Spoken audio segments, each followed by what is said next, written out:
STEM education ఏంటి? Kinder నుంచి 12th student వరకు వాళ్ళని STEM స్టూడెంట్స్ అంటారు. STEM అంటే ఏంటంటే science, technology, engineering and maths. The idea is 9th class, 10th class, 11th class, 12th class, you reduce the 25% of our syllabus. మనం వచ్చే future జనరేషన్కి ఒక సస్టైనబుల్ లివింగ్ అనేది మనం ఈ ఎర్త్లో మనం ప్రొవైడ్ చేయాలి. That is the main cause of the sustainable development goals అనమాట. జాబ్స్ పరంగా వాళ్ళ కెరియర్ ఎలా బాగుంటుంది అనుకోవచ్చు? ఎంక్వైరీస్ మాకు చాలా వస్తున్నాయి అన్నమాట. చైనా నుంచి కానీ, జపాన్ నుంచి కానీ, లేకపోతే మలేషియా నుంచి కానీ. ప్రాజెక్ట్లో సమ్మరీలో జస్ట్ మనము 350 రూపీస్ మనం ఎన్రోల్మెంట్ ఫీ ఉంటుంది. ఏదైతే ఫీ వాళ్ళు పే చేస్తున్నారో మనం వాళ్ళ స్టూడెంట్స్కే గివ్ బ్యాక్ ఇచ్చేస్తాం అనమాట. ఇదనేమో స్పాన్సర్ ట్రిప్ కంప్లీట్ గా.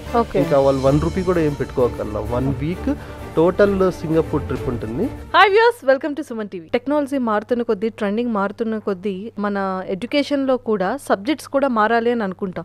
ఎప్పుడు కూడా ఆ 6 సబ్జెక్ట్స్ లేకపోతే 7 సబ్జెక్ట్స్ అయినా స్కూలింగ్ దగ్గర నుంచి గ్రాడ్యుయేట్ వరకు మనం అదే చూస్తున్నాం. కానీ మనకి తెలియదు, కానీ మన ఇండియాలో మేబీ డెవలప్మెంట్ కాకపోవచ్చు, కానీ అనదర్ కంట్రీస్లో మాత్రం ఎడ్యుకేషన్ పరంగా చాలా డెవలప్మెంట్లోనే ఉందని చెప్పొచ్చు. బట్ నేనైతే ఫస్ట్ టైం స్టెమ్ ఎడ్యుకేషన్ అనేది వింటున్నా. అసలు ఈ స్టెమ్ ఎడ్యుకేషన్ ఏంటి, అసలు ఈ స్టెమ్ ఎడ్యుకేషన్ టూరిజం ఏంటి, అండ్ ఇందులో ఎలాంటి కోర్సెస్ ఉంటాయి, అసలు వర్క్షాప్ ఏంటి అని తెలుసుకోవడానికి ప్రవీణ్ సార్ ఉన్నారు. సో ప్రవీణ్ సార్తో మాట్లాడి చాలా విషయాలు తెలుసుకుందాం.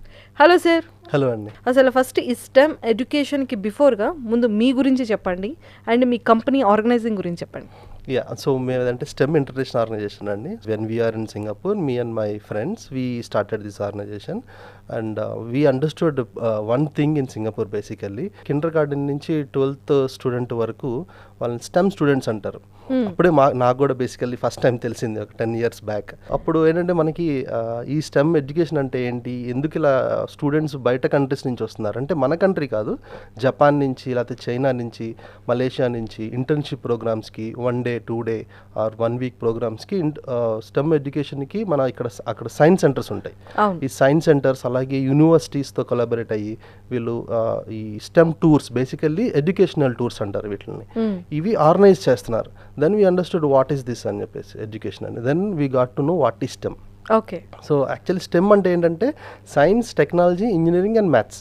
మనం ఎన్ని సబ్జెక్ట్స్ నేర్చుకున్నా, ఎన్ని కోర్సెస్ నేర్చుకున్నా, ఈ 4టికే సంబంధాలు, బాంధవ్యాలు ఉంటాయి. ఇది యాక్చువల్లీ ఒక యూనిక్ కాన్సెప్ట్ ఏమి కాదు, ఆల్రెడీ ఎగ్జిస్టింగ్ కాన్సెప్టే.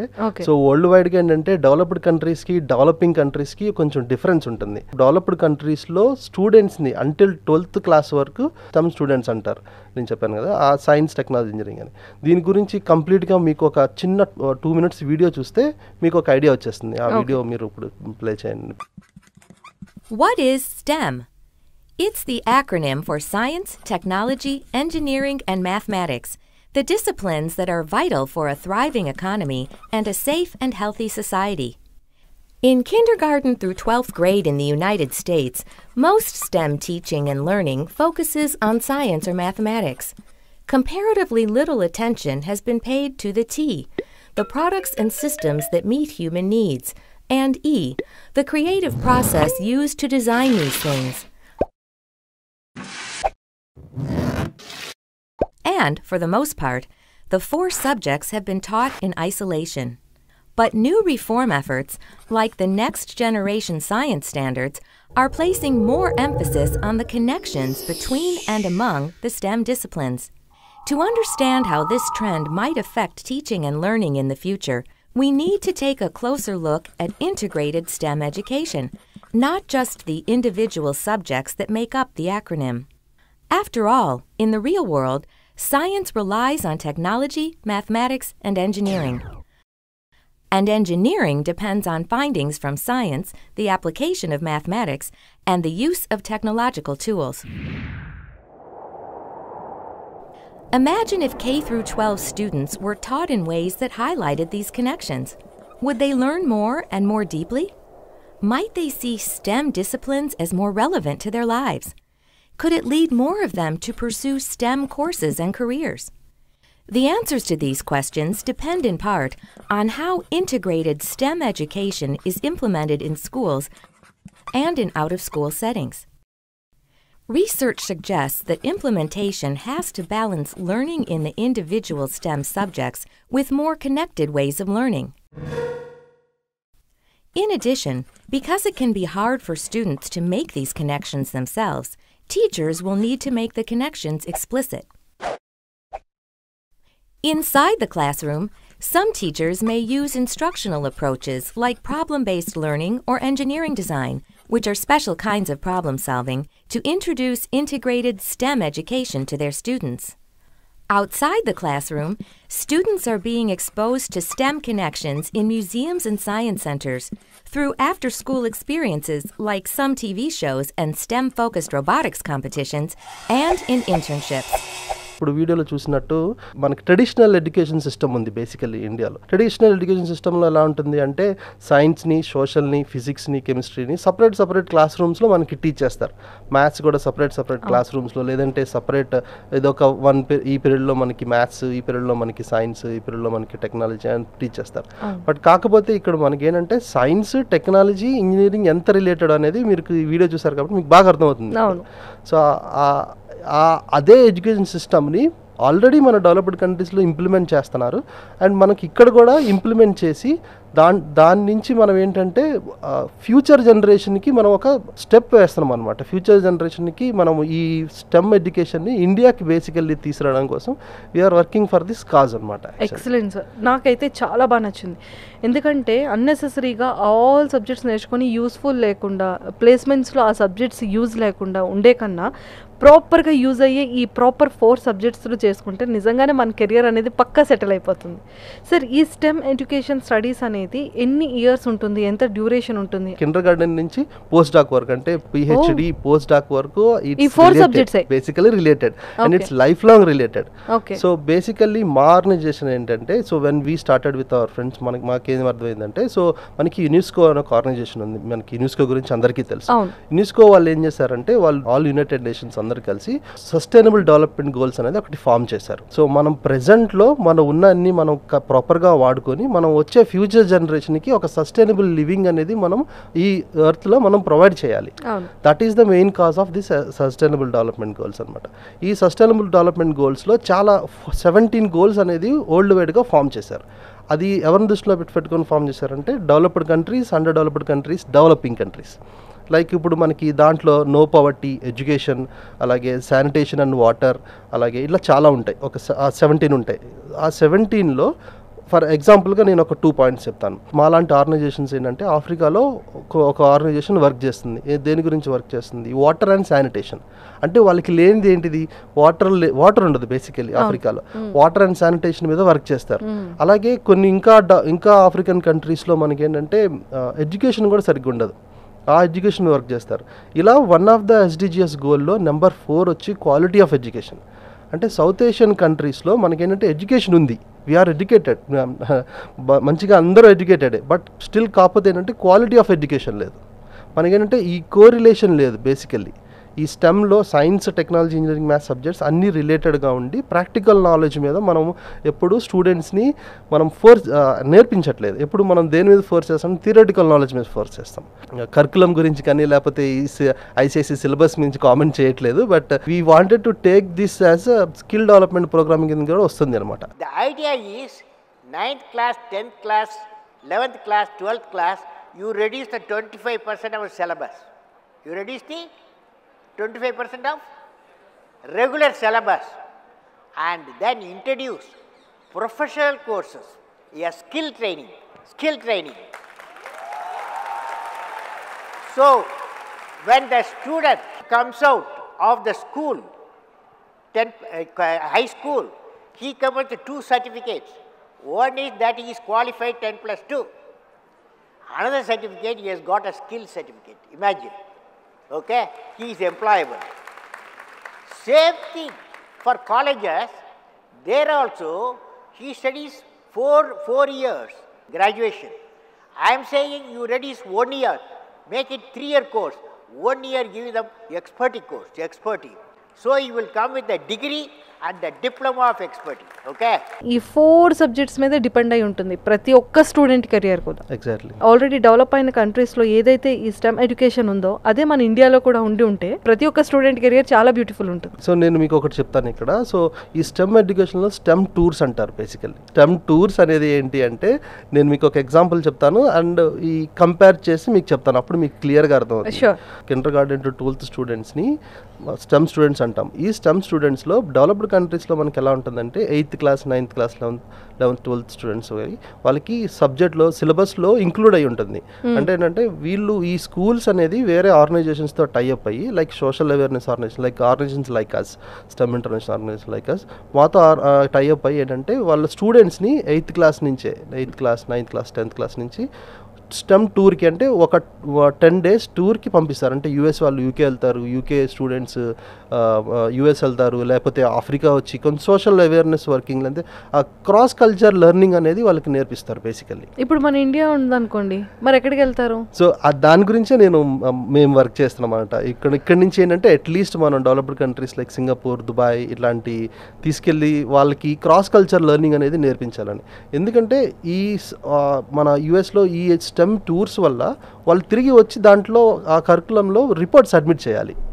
చాలా నాలెడ్జ్ గెయిన్ అవుతుంది కదా. Yes, first time report submit చేసి దానికి క్రెడిట్స్ తీసుకొని దానిలో పాస్ అవ్వాలి కూడా. దీనివల్ల ఏమవుతుందంటే ఫస్ట్ టైం ఇంటర్నేషనల్ టూర్ ఆ ఎర్లీ ఏజ్లో వాళ్ళు ఇవ్వడం వల్ల ప్రాస్పెక్టివ్ ఆఫ్ థింకింగ్ అనేది చాలా చేంజ్ అవుతుంది. Okay, basically okay. Cross culture learning వల్ల కూడా ఏంటంటే వాళ్ళకి చాలా నేర్చుకుంటారు. ఇమ్మర్సివ్ లెర్నింగ్ ఉంటుంది, లోకల్ స్టూడెంట్స్తో వాళ్ళ ఇంటరాక్షన్ ఉంటుంది అండ్ వాళ్ళ యొక్క లైఫ్ స్టైల్ తెలుస్తుంది, టెక్నాలజీ వైడ్ తెలుస్తుంది, ఎడ్యుకేషన్ డెవలప్మెంట్స్ కనిపిస్తుంది.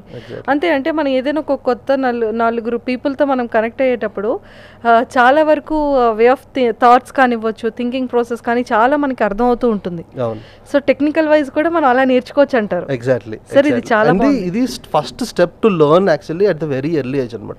మనకి ఇక్కడ మీరు చూస్తే మనకి 10th క్లాస్ అయిన తర్వాత ఇంటర్మీడియట్ తర్వాత బీటెక్ తర్వాత ఫస్ట్ ఎంఎస్కి వెళ్తున్నారు అందరూ అబ్రాడ్కి. కానీ అక్కడ అబ్రాడ్ లో ఉన్న వాళ్ళు మాత్రం ఖచ్చితంగా +2 తర్వాతనే సెటిల్ అయిపోతారు ఆబ్వియస్లీ. సో ఇప్పుడు మనకి ఏంటంటే ఎంఎస్కి వెళ్ళే వాళ్ళు చాలా మంది స్టూడెంట్స్ అసలు ఫస్ట్ టైం ఇమిగ్రేషన్ అంటే ఏంటి అని తెలుస్తుంది ఎయిర్పోర్ట్లో. ఇదే ఆ లెర్నింగ్ అనేది మనకి ఎర్లీ ఏజ్లో మనం ప్రొవైడ్ చేయగలిగితే కనుక దెర్ ఇస్ హ్యూజ్ డిఫరెన్స్ అనమాట.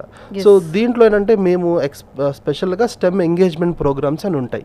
ఇది మేము చేసిందే కాదు, మా ఆర్గనైజేషన్ చేసిందే కాదు. ఏంటంటే వరల్డ్ వైడ్గా స్టెమ్ ఎడ్యుకేషన్ని ఇంప్లిమెంట్ చేయడానికి under the guidance of UNESCO organization we are implementing the STEM engagement programmes.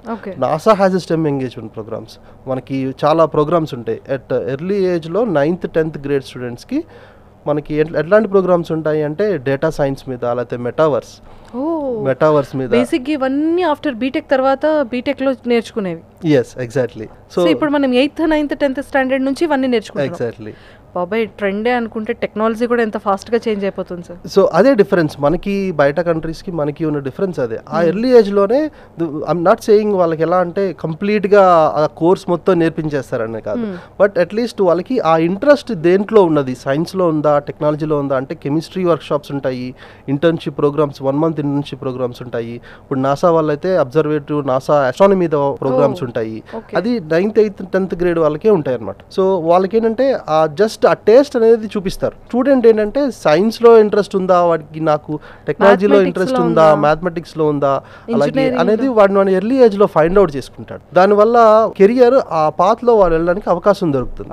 మన ఇండియాలో ఆల్రెడీ స్టార్ట్ అయిందా ఈ స్టెమ్ ఎడ్యుకేషన్ అనేది? స్టెమ్ స్టూడెంట్స్ అందరినీ స్టెమ్ ఎడ్యుకేషన్ అంటారు. మనకి +12th వరకు స్టెమ్ ఎడ్యుకేషన్ అంటారు బేసికల్లీ. మనకి ఇక్కడ 7th క్లాస్ 10th క్లాస్ అంటాము, లేదా ఇంటర్మీడియట్ 12th అంటాం. కానీ ఇంటర్మీడియట్ 12th వరకు అందరినీ స్టెమ్ ఎడ్యుకేషన్ స్టెమ్ స్టూడెంట్స్ అని అంటాం అనమాట. ఈ సబ్జెక్ట్స్ అనేది ఆల్రెడీ కొన్ని కాలేజెస్లో కానీ స్కూల్స్లో కానీ ఏమైనా ఇంట్రడ్యూస్ అయిందా?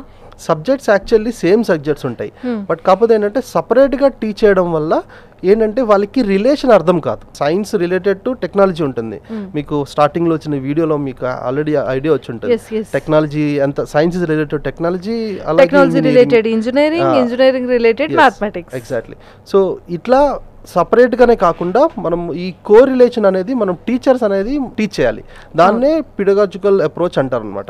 సో టీచర్స్కి స్పెషల్గా ఒక పిడగాజికల్ అప్రోచ్ అనేసి మనకి ఉంటుంది. లైక్ ఎలాంటి కన్స్ట్రక్టివ్, కోఆపరేటివ్, అలాగే కొలాబరేటివ్, యాక్చువల్లీ రిఫ్లెక్టివ్గా ఉండేటట్టు, ఎంక్వైరీ బేస్డ్ అంటే స్టూడెంట్స్ మళ్ళీ టీచర్ని ఎంక్వైరీ చేసి అడిగేటట్టుగా టీచర్ని కూడా పిడగాజికల్ అప్రోచెస్ అనేది టీచర్స్కి కూడా కొన్ని కోర్సెస్ లాంటివి అయితే టీచర్ ట్రైనింగ్స్ కూడా ఉంటుంది. వీటి మీద నాలెడ్జ్ ఉన్న టీచర్స్ అనేది మన ఇండియాలో ఉన్నారా? Yes, exactly. మనకి కాకపోతే ఏంటంటే the way the teach in the classroom అనేది డిఫరెన్స్ ఇక్కడ బేసికల్లీ.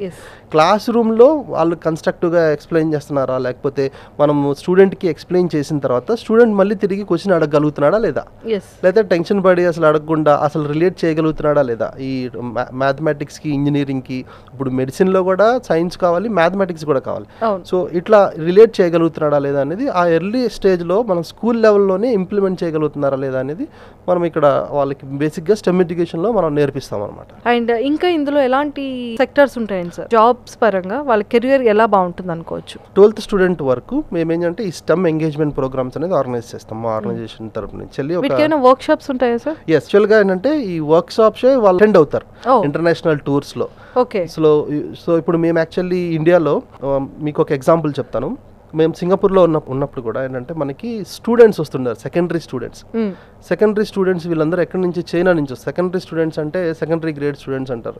వీళ్ళు same 8th, 9th, 10th students అనమాట. వాళ్ళు వచ్చి మనకి ఏంటంటే ఈ మెటావర్స్ మీద, లేకపోతే ఈ drone racing actually drone racing అనేది different concept. Drones are different basically. So drone racing అనేది డిఫరెంట్ కాన్సెప్ట్. ఇలాంటి వాటి మీద వర్క్ షాప్స్, సైన్స్ సెంటర్లో workshops organize, chemistry labs ఉంటాయి, అలాగే రోబోటిక్ ల్యాబ్స్ ఉంటాయి. వీటన్నిటికీ 1 hour 2 hour work shops conduct చేస్తారు. వీటికి అటెండ్ అవుతున్నారు. సో ఇట్లా ఎంక్వైరీస్ మాకు చాలా వస్తున్నాయి అనమాట. చైనా నుంచి కానీ, జపాన్ నుంచి కానీ, లేకపోతే మలేషియా నుంచి కానీ. లేని కంట్రీ ఏంటంటే మన ఇండియా ఒకటే. ఎందుకు అంటే మనకి ఇండియాలో ఉన్న చాలా గవర్నమెంట్ స్కూల్స్, లేకపోతే మనకి ప్రైవేట్ స్కూల్స్ గురించి డిఫరెంట్ రీజన్స్ ఉంటాయి మనకి బేసికల్లీ. అందువల్ల మేము యాజ్ ఎన్ ఇండియన్ మేము ఇక్కడ ఏం చేస్తామంటే నేషనల్ స్టెమ్ కాంపిటీషన్ అని ఒకటి ఆర్గనైజ్ చేస్తున్నాం మనం. ఈ నేషనల్ స్టెమ్ కాంపిటీషన్ ద్వారా స్టూడెంట్స్ని 9th, 10th, 11th, 12th students వాళ్ళకి ఏదైతే ఐడియాస్ ఉన్నాయో, ఏదైతే ప్రాక్టికల్ నాలెడ్జ్ మీద వాళ్ళకి ఏదన్నా, ఫర్ సపోజ్ కొంతమంది కోడింగ్ రాసేస్తుంటారు, 9th క్లాస్లోనే కోడింగ్ రాసేసి జాబ్స్ తెచ్చుకుంటుంటారు కొంతమంది. అలాగే కొంతమంది ఏంటంటే రోబోటిక్స్లో ఏదో ఒకటి తయారు చేస్తుంటారు. మనకి సైన్స్ ఫేర్స్లో ఆర్గనైజ్ చేస్తారు, ఇలా సైన్స్ ఫేర్ ప్రాజెక్ట్స్ లాంటివి తయారు చేస్తుంటారు. ఇలాంటి ప్రాజెక్ట్స్, ఎనీ ఐడియా, వాళ్ళకున్న ఐడియా, ఒక ఇన్నోవేటివ్ ఐడియా, ఇన్నోవేషన్గా ఏది తయారు చేసినా, సైన్స్కి సంబంధించిన, ఇంజనీరింగ్కి సంబంధించిన, లేదంటే మెకానికల్కి సంబంధించిన, ఆటోమొబైల్ ఇండస్ట్రీకి సంబంధించిన ఏదైనా సరే, వీళ్ళేంటంటే అది ఒక 2 pages summary of the project లాగా తయారు చేసి, ఆర్ ఒక చార్ట్ బోర్డ్ మీద రాసుకొని మాకు ఫొటోస్ ఆర్ PDF సబ్మిట్ చేస్తే, మా దగ్గర ఏంటంటే టీచర్స్ ఉన్నారు, దీన్ని స్క్రూటినైజ్ చేసి మనకేంటంటే వచ్చిన అప్లికేషన్స్ని బట్టి ఒక 30 to 40 స్టూడెంట్స్ మేము సెలెక్ట్ చేస్తాం. సెలెక్ట్ చేసి వాళ్ళని సింగపూర్కి కంప్లీట్ స్పాన్సర్ ట్రిప్ అనమాట. ఓవరాల్ ఇండియా వైడ్ లో ఏ స్కూల్ స్టూడెంట్స్ అయినా సరే 8th నుంచి +2 వరకు మిమ్మల్ని అప్రోచ్ అవ్వచ్చు. 9th నుంచి 12th వరకు వాళ్ళు చేయొచ్చు, ఇండివిజువల్ గానీ. Individual or either group or college నుంచి అయినా సరే మిమ్మల్ని అప్రోచ్ అవ్వచ్చు. ఎగ్జాక్ట్లీ. వావ్, చాలా బాగుంది సార్. ఎగ్జిబిషన్స్ ఉంటాయి సింగపూర్లో, సైన్స్ సెంటర్తో మేము కొలాబరేట్ అయ్యున్నాం. అలాగే అక్కడ వర్క్ షాప్స్ ఉంటాయి, ఇంటర్న్షిప్ ప్రోగ్రామ్స్ ఉంటాయి. ఈ సెలెక్టెడ్ స్టూడెంట్స్కి ఎవరికైతే ఉన్నాం స్టెమ్ సర్టిఫికేషన్ ఇస్తాం. బేసికల్లీ ఈ స్టెమ్ సర్టిఫికేషన్ కూడా చాలా వాల్యుబుల్ అనమాట. ఇప్పుడు మనకి ఈ గవర్నమెంట్ స్కూల్స్కి, ప్రైవేట్ స్కూల్స్కి మనం కంపేర్ చేస్తే, గవర్నమెంట్ స్కూల్స్లో పిల్లలకి చాలా యూజ్ అవుతుంది. వాళ్ళ పేరెంట్స్ చాలా మంది, కొంతమంది అఫోర్డ్ చేయలేరు బేసికల్లీ. బట్ ఇక్కడ మనకి ఈ ప్రాజెక్ట్లో సమ్మరీలో జస్ట్ మనము 350 రూపీస్ మనం ఎన్రోల్మెంట్ ఫీ ఉంటుంది. ఏదైతే ఫీ వాళ్ళు పే చేస్తున్నారో మనం వాళ్ళకి స్టూడెంట్స్కే గివ్ బ్యాక్ ఇచ్చేస్తాం అనమాట. In the name of sponsor trip కంప్లీట్గా. ఇంకా వాళ్ళు 1 రూపీ కూడా ఏం పెట్టుకోకల్లా. 1 week టోటల్ సింగపూర్ ట్రిప్ ఉంటుంది. అది 4 days కంప్లీట్ మనం ఎడ్యుకేషనల్ పర్పస్ ఉంటుంది. ఇట్స్ నాట్ లైక్ ఏంటంటే మనం సింగపూర్ వెళ్ళామా, చూసామా, లేకపోతే ఎంజాయ్ చేసామా అని కాదు. కంప్లీట్ ఎడ్యుకేషన్ మీద ఉంటుంది, టెక్నాలజీ మీద ఉంటుంది, సైన్స్ మీద ఉంటుంది, మ్యాథమెటిక్స్ మీద ఉంటుంది. ఎగ్జాక్ట్లీ. సూపర్. పిల్లలు ఏంటి అంటే తెలుగు మీడియం వాళ్ళు ఉన్నారు, ఇప్పటికీ తెలుగు మీడియం స్కూల్స్ వాళ్ళు ఉన్నారు, ఇప్పటికీ కూడా +2 వరకు. సో వాళ్ళు ఎలా అంటే వాళ్ళకి ఏమైనా లాంగ్వేజ్ ప్రాబ్లం ఉంటుందా, వాళ్ళు ఏమైనా మింగిల్ అవ్వగలుగుతారా? ఇప్పుడు అక్కడికి వెళ్ళిన తర్వాత కంప్లీట్గా సబ్జెక్ట్ అనేది ఇంగ్లీష్ మీద ఎక్స్ప్లెయిన్ చేస్తే వీళ్ళు ఎలా అర్థం చేసుకోగలుగుతారు? సెలెక్టెడ్ స్టూడెంట్స్ ప్రకారం ఆ లాంగ్వేజ్, క్రాస్ కల్చర్ లాంగ్వేజ్ కూడా మేము మెయింటైన్ ప్రొవైడ్ చేస్తాం. ఇప్పుడు తెలుగు మీడియం అబ్బాయి ఉన్నాడు సార్, టాప్ 1లో ఉంటాడు. ఎగ్జాక్ట్లీ. సో అలాంటి పర్సన్స్ మీరు సెలెక్ట్ చేస్తాం. ఆబ్వియస్లీ మనకి లాంగ్వేజ్ తో సంబంధం లేదు, టెక్నాలజీ టాలెంట్ తో మాత్రమే సంబంధం. ఎగ్జాక్ట్లీ. స్టెమ్ సర్టిఫికేషన్ మనం ప్రొవైడ్ చేస్తాం. ఈ స్టెమ్ సర్టిఫికేషన్ లో అర్బన్ వాళ్ళకి, రూరల్ పీపుల్ కి, గవర్నమెంట్ స్కూల్స్, ఇలాంటి స్కూల్స్ అన్నిటికీ ఎఫర్ట్ చేయలేని వాళ్ళకి ఎలా అంటే వాళ్ళకి ఇదొక గ్రేటెస్ట్ ఆపర్చునిటీ. సో వాళ్ళకి ఏంటంటే వాళ్ళ ప్రాస్పెక్ట్ కానీ, థింకింగ్ కానీ, లెర్నింగ్ కానీ అన్నీ చేంజ్ అయిపోతాయి. అర్బన్లో ఎలా ఉంటుంది అంటే చాలామంది ఇప్పుడు పేరెంట్స్ అందరూ మన ఐటీలో శాలరీస్ వల్ల ఎఫోర్డ్ చేయగలుగుతున్నారు. They are travelling basically. మనం ట్రావెల్ చేయట్లేదని చెప్పట్లేదు, అబ్రాడ్కి చేసి వాళ్ళు నేర్చుకోవట్లేదని చెప్పట్లేదు మేము. సో ఏంటంటే ట్రావెల్ చేస్తున్నారు. బట్ కానీ ఇప్పుడు ఉన్న ట్రెండ్ ఎలా ఉందంటే, ఇంతకుముందు మన బీటెక్ అయిన తర్వాత పీజీకి మనకి అబ్రాడ్కి కోర్సులకి వెళ్ళేవాళ్ళు, ఎంఎస్కి వెళ్ళేవాళ్ళు. ఇప్పుడు ఏంటంటే ఇంటర్మీడియట్ తర్వాతే డిగ్రీకి వెళ్ళిపోతున్నారు అందరు. డిగ్రీకి వెళ్ళిపోతుంటే యూఎస్ వాళ్ళు లేకపోతే యూకే వాళ్ళు ఒకటే ఒక క్వశ్చన్ అడుగుతున్నారు, అదేంటంటే మీ దగ్గర స్టెమ్ సర్టిఫికేషన్ ఉందా? అదే ఈ స్టెమ్ సర్టిఫికేషన్ బేసికల్లీ. ఎవరైతే స్టూడెంట్స్ ఉన్నారో అర్బన్ స్కూల్స్లో కూడా, ప్రైవేట్ స్కూల్స్లో కూడా, మనకి కాస్ట్లీయెస్ట్ స్కూల్స్ ఉన్నాయి, పెద్ద పెద్ద స్కూల్స్ ఉన్నాయి, వీళ్ళందరికీ కూడా స్టెమ్ సర్టిఫికేషన్ మేము ప్రొవైడ్ చేస్తాం అనమాట. యాక్చువల్లీ కరోనా ముందే మేము ఇండియాకి రావాల్సింది, but because of the corona and చాలా రీజన్స్ వల్ల లేట్ అయింది, డిలే అయింది బేసికల్లీ. చాలామంది స్టూడెంట్స్ మనకి ఇండియాలో కూడా అప్రోచ్ అవుతున్నారు, సార్ మాకు స్టెమ్ సర్టిఫికేషన్ కావాలండి. బట్ కానీ స్టెమ్ సర్టిఫికేషన్ అంటే ఏంటో తెలియదు. బేసికల్లీ వాళ్ళు ఇలాంటి ఇంటర్న్షిప్ ప్రోగ్రామ్స్ ఏమన్నా అటెండ్ అవ్వాలి ఫస్ట్ మా దగ్గర. అటెండ్ అయితే అప్పుడు దాన్ని బట్టి one week 1 month internship programs ఉన్నాయి మన దగ్గర. అలాగే ఇప్పుడు నేను చెప్పినట్టు ఎడ్యుకేషనల్ టూర్స్లో ఈ టూర్స్కి వచ్చినప్పుడు కూడా అక్కడ ఇంటర్నేషనల్ స్టెమ్ సర్టిఫికేషన్ ఉంటుంది. మళ్ళీ అక్కడ ఇండియాలో కూడా మేము ఇక్కడ స్టెమ్ సర్టిఫికేషన్ కూడా వాళ్ళు అబ్రాడ్ అడ్మిషన్స్కి హెల్ప్ అవుతుంది. నాకైతే చాలా చాలా బాగా నచ్చింది. సో నిజంగానే అంటే ప్రతి ఒక్క స్టూడెంట్స్లో కానీ పేరెంట్స్కి కానీ ఖచ్చితంగా స్టెమ్ ఎడ్యుకేషన్ ఏంటి, ఎడ్యుకేషన్ వల్ల యూజెస్ ఏంటి, ఎలాంటి బెనిఫిట్స్ ఉంటాయి, సో ఎలాంటి స్టూడెంట్స్ మిమ్మల్ని అప్రోచ్ అవ్వచ్చు, అండ్ ఫ్రీ ఆఫ్ కాస్ట్తో 1 week అనేది వాళ్ళకి ఒక ట్రిప్ వల్ల ఒక మంచి అవేర్నెస్ ప్రోగ్రామ్, అండ్ దాంతోపాటు టెక్నాలజీ వైజ్ కానీ, సైన్స్ వైజ్ కానీ, ఇంజనీరింగ్ వైజ్ కానీ, మ్యాథమెటిక్స్ వైజ్ కానీ ఎంత నాలెడ్జ్ వాళ్ళు గెయిన్ అవుతున్నారు. సో ఇవన్నీ కూడా ఖచ్చితంగా తెలుసుకుంటే చాలా బాగుంటుంది. సరే, ఇప్పుడు పేరెంట్స్ కానీ స్టూడెంట్స్ కానీ మిమ్మల్ని అప్రోచ్ అవ్వాలి అనుకుంటే, లేదు అంటే +2 కాలేజెస్ కానీ స్కూల్స్ కానీ మేనేజ్మెంట్ మీతో అప్రోచ్ అవ్వాలి అంటే ఎలా అవ్వచ్చు? ఇప్పుడు present actually national stem competition run చేస్తున్నామండి. దీనికి మా వెబ్సైట్లో జస్ట్ ఎన్రోల్ చేసుకోవడమే. ఎన్రోల్ చేసుకొని దాంట్లో వాళ్ళకున్న ఐడియాస్ ఏదైతే ఉన్నాయో ఇవన్నీ వెబ్సైట్ ఓపెన్ చేసి కింద మనకి వెబ్సైట్ లింక్స్ అయ్యి ఇస్తున్నాం. దీంట్లో ఆ వెబ్సైట్లో వాళ్ళకున్న ఐడియాస్ కానీ దాంట్లో ఏంటంటే ఒక సమరీ ఆఫ్ ప్రాజెక్ట్ కింద ఒక జస్ట్ వర్డ్ ఫైల్ లాగా మనం క్రియేట్ చేసాం. దాంట్లో వాళ్ళ ఐడియాని వాళ్ళు సమరీలా రాసి మనకి సబ్మిట్ చేయడమే. అది యాక్చువల్లీ స్క్రూటనైజ్కి పంపిస్తాము. మనం ఏంటంటే ఎగ్జామిన్కి ఇవాల్యుయేషన్కి పంపిస్తాం. బేసికల్లీ ఇవాల్యుయేట్ చేసి వాళ్ళని సెలెక్ట్ చేస్తాం. స్టూడెంట్స్ని 30 స్టూడెంట్స్ వరకు సెలెక్ట్ చేస్తాం అనమాట. సార్ ఒక్కసారి మీ వెబ్సైట్ www.stemio.org. సో ఇందులో ఎన్రోల్ చేసుకుంటే సరిపోతుంది. Yes, exactly. Excellent. Thank you sir, thank you so much and nice talking to you. So చూసారు కదా స్టెమ్ ఎడ్యుకేషన్ ఎంత యూస్ఫుల్ ఉంటుంది అనేది. నిజంగానే అంటే 8th class దగ్గర నుంచి +2 స్టూడెంట్స్ వరకు ఎవరైనా సరే మీలో మంచి టాలెంట్ ఉండి మీరు ఏదైనా చేయగలుగుతున్నారనే క్యాపబిలిటీ ఉన్న ప్రతి ఒక్క స్టూడెంట్ కూడా కింద స్క్రోల్ అవుతున్న కాంటాక్ట్ నెంబర్కి ఇప్పుడే మీరు కాంటాక్ట్ అవ్వండి.